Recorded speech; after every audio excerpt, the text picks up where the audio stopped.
Hi, ako si Kuya Renan. Tambay ako, pero marami yung pangarap. Pangarap ko yumaman walang ginagawa at kung paano gagawin yon. Ako hindi ko pa rin po alam. At ngayong araw, samahan nyo ako sa part 5 ng ating Dipat Bahay serye. By the way, kung hindi mo pa napapanood yung part 1 to 4, pwede mong panoorin sa page ko. Maraming salamat. At sa episode na to, itatry nating tapusin na yung ginagawa natin dun sa kwarto pinipinturahan ko. Excited na ba kayo makita yung results ng DIY renovation ko dun sa kwarto? Ako rin eh. Tara, simulan na natin.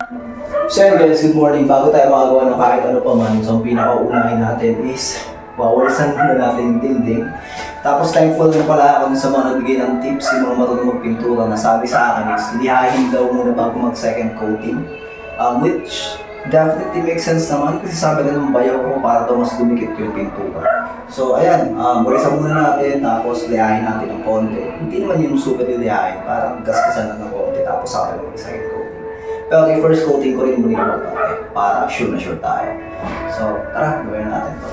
And pasintabi nga pala, maraming step by step ang hindi ko na-videohan mga lodi. Especially yung pagliliha ko ng dingding. Kasi nga, masyado ako nabibisi. Wala pressured ako. Minamadali ko na yung trabaho guys. Kasi gusto ko nga matapos na yung pag-ayos ko sa kwarton to. Kasi nga sa maniwala kahit sa hindi, ito pa lang po yung napipinturahan at naayos ko. Bali yung sala guys, kulay green pa rin siya. Kaya ngayon, minamadali ko nang tapusin to. Para makalipat na ako dun sa sala at masimulan ko na rin yung gawain dun. By the way, may nagsabi nga pala sa akin, sana daw sariling bahay ko na lang yung pinapaganda tapos nire-renovate ko. Well, may point naman. Kaso nga lang, alam nyo ba yung rason kung bakit ako nag-rent?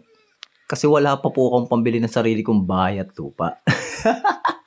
Ang tagal ko nang sinabi no nung unang video pa lang eh. Pero gustong gusto ko na nga rin talagang bumukod. At yung pinakaparaan lang para magawa ko yun is mag-rent kami ng bahay. Which is yun ang ginagawa ko ngayon. Sabi nga ng iba, hindi nga araw practical. Kasi yun, may libreng bahay nga kami tinitirahan. Pero guys kasi, hindi naman kasi dapat lagi nakaasa ako sa libre. Sabi ko sa inyo, paano naman ako matututo niyan? And kung medyo nagtataka kayo at concern kayo kung bakit nire-renovate ko, tinatry kong pagandahin yung bahay na titira namin kahit nirerentahan ko lang naman. Guys, napakasimple lang po ng rason doon. Pamilya ko po yung titira rito. Siyempre, kahit nag-rent kami, gusto ko naman maayos naman yung titira namin. Gusto ko naman malinis tapos hindi dugyutin yung tinitira namin. So ano yung porket nag-rent ka pa lang, pagtsatsagain mo yung pamilya mo sa isang bahay na dugyot tapos mukhang basura, hindi mo pwede yun. Okay, gets ko na. Baka iniisip nyo tungkol sa gastos. Huwag po kayong mag-alala. Nakausap ko na po yung may-ari, yung kausap ko sa pag-renta na yung gagastosin namin dito ay awas namin dun sa upa ng bahay. Okay na. Good sa tayo dyan. Pero kung inaakala nyo na yun lang yung comment na sasagutin natin ngayong gabi, wait, there's more. Sabi ni Tropa, boss, pa-humble ka lagi sa mga viewer mo. Pakita mo naman na naasenso ka dyan, hindi yung nag-rent ka pa pero kaya nyo naman. We will support you from viewers. Sheesh! So parang ang sistes, parang gawa-gawa ko lang yung pag-rent ko para magmukha ko mahirap pa rin. Nako, bakit ko naman gagawin yun? Ito lang guys, lilinawin ko lang. Hindi po ako pa-humble. Pero humble ako, alam ko. Humble ako in a sense na yung ugali ko dati, yung pa rin ang ugali ko hanggang ngayon. Basta wag nyo lang papakialaman yung pamilya ko. Pero kung usapang pag-asenso at kayamanan guys, kung ano lang yung nakikita nyo sa akin, yun lang talaga meron ako. Okay guys, so ayan na siya. Let's leave it like that na lang muna mga lodi. Tapos yung pinto, imamasilya natin siya maya maya para mas maayos naman pinturahan. So, yung iba sa second coating natin mamaya, medyo dumudulas yung pintura pero kita nyo naman, di ba? Okay na yung kulay. Ayan kasi, imbis hindi nahihirapan, magdi-DIY, pa-humble kasi masyado para sa mga viewers eh.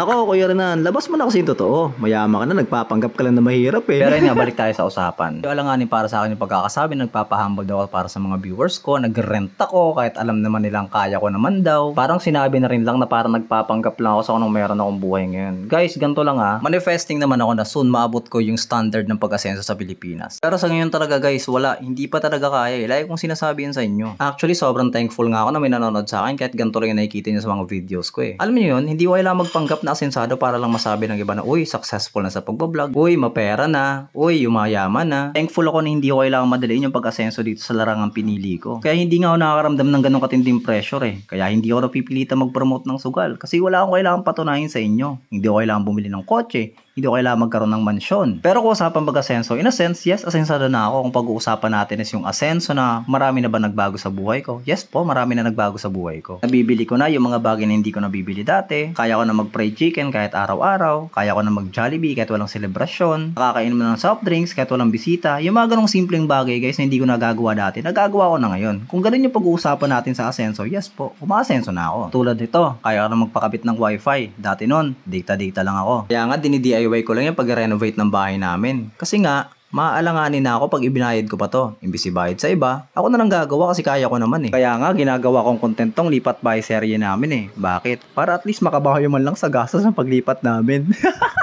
Pansin nyo ba? Feeling ko halata naman eh. Pero ito lang guys, simpleng tao lang ako. Kaya sabi ko kanina, kung ano yung nakikita nyo, yun lang ako mga lodi. Pero sa totoo lang, nagugulan na ako eh. Yung isang comment nung nakarang araw, nagawa ko daw tong lipat seryo content ko para makita nyo rin yung mga napundar ko kasi mayaman na ako, ang yabang ko raw. Tapos itong isa naman, nakulangan ata, masyado daw akong pa-humble para sa mga viewers ko. Ipakita ko rin yung pag-asenso ko, ipakita ko yung pagyaman ko. Ano ba talaga? Eh kung ito na lang pakita ko sa inyo, yung finished product, yung result ng DIY renovation natin ng kwarto namin mga lodi. Sheesh! Lights on! O, diba? O, wala akong paalam sa mga sasabihin nyo, ha? Basta ako, proud na proud ako sa sarili ko na nagawa ko to, mga loli. Tingnan nyo naman, napaka-presentable na ng kwarto. Sheesh, kisame na lang. O, pagkumpara natin, ito yung before renovation, mga lodi. Kita nyo yung itsura niyan, diba? After almost 10 hours na pag-renovate, mga lodi, ayan na yung itsura niya ngayon. Satisfied ba ka sa results? O, kasi sobrang satisfied ako eh. Oo na, alam ko na, not bad para sa first timer. That is it for part 5 mga lodi. Maraming salamat nga pala sa lahat ng sumusuporta sa lipat serye ko. Maraming salamat sa panonood. Kapit lang guys para sa part 6.